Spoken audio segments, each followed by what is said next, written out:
Bab 49, Jejak yang Tersingkap. Ayla kembali ke markas koalisi menjelang fajar. Rambutnya kusut oleh hembusan angin malam, namun sorot matanya penuh nyala. Ia belum tidur semalaman. Namun bukan kelelahan yang kini ia rasakan, melainkan ketegangan bercampur tekad. Di tangannya, sebuah flash disk kecil berisi data-data penting hasil pertemuannya dengan pria misterius di pabrik tua malam sebelumnya. Rayhan yang menunggu sejak tadi malam langsung menghampirinya ketika ia masuk ke ruang rapat. Bagaimana hasilnya? Mengejutkan, jawab Ayla sambil menyodorkan flash disk itu. Dia mantan kepala keuangan Mahendra Group, dulu loyal tapi disingkirkan karena tahu terlalu banyak. Dia berikan bukti aliran dana gelap yang mengarah ke jaringan lebih besar. Ada nama menteri, jenderal, bahkan tokoh politik senior. Rayhan menatap flash disk itu seolah memegang kunci untuk membuka lubang hitam korupsi negeri ini. Ini lebih besar dari yang kita kira, jauh lebih besar. Dan ini baru permukaan. Ayla menatapnya tajam. Kita harus verifikasi, siapkan rencana rilis, dan lindungi semua yang terlibat.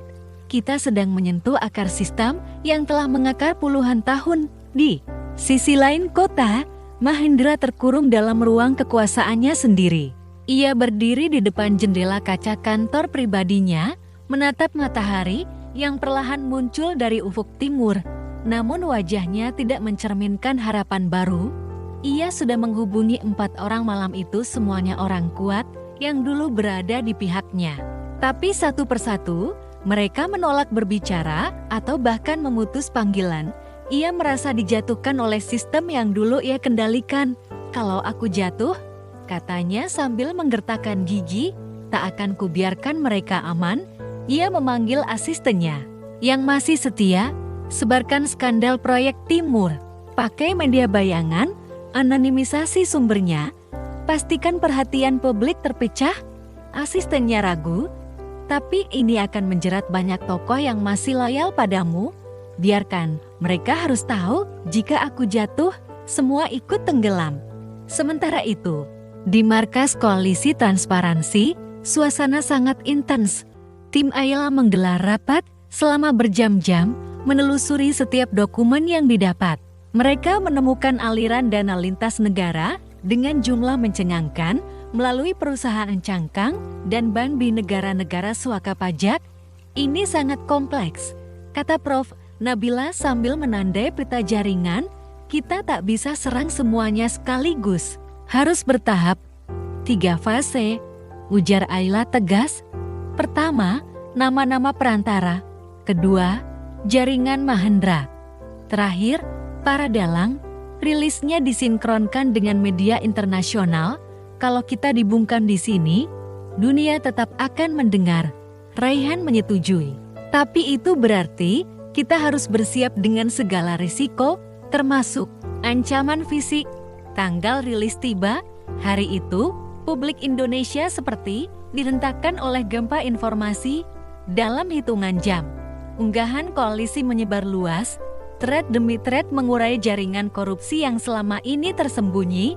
Media asing seperti Al Jazeera dan BBC ikut memberitakan. Bahkan media di negara-negara tetangga menjadikan isu ini sebagai tajuk utama, agar pagar jejak mafia negara menjadi trending global.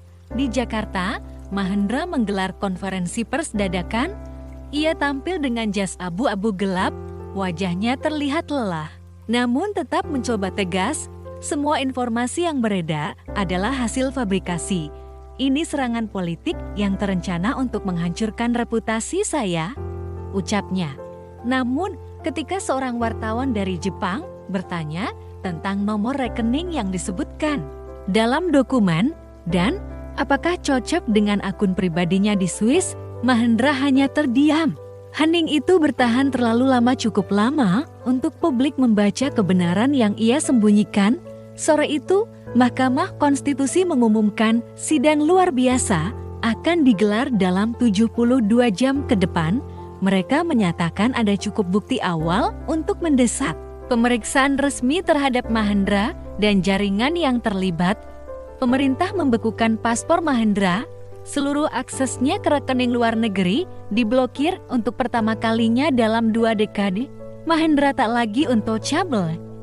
Ayla menatap layar laptopnya dengan lega bercampur cemas. Ia tahu ini bukan akhir. Ini hanya pembuka dari badai yang lebih besar. Raihan datang membawakan secangkir kopi. Mereka berdiri di balkon markas yang menghadap ke kota. "Kau lelah?" tanya Raihan. Ayla menggeleng.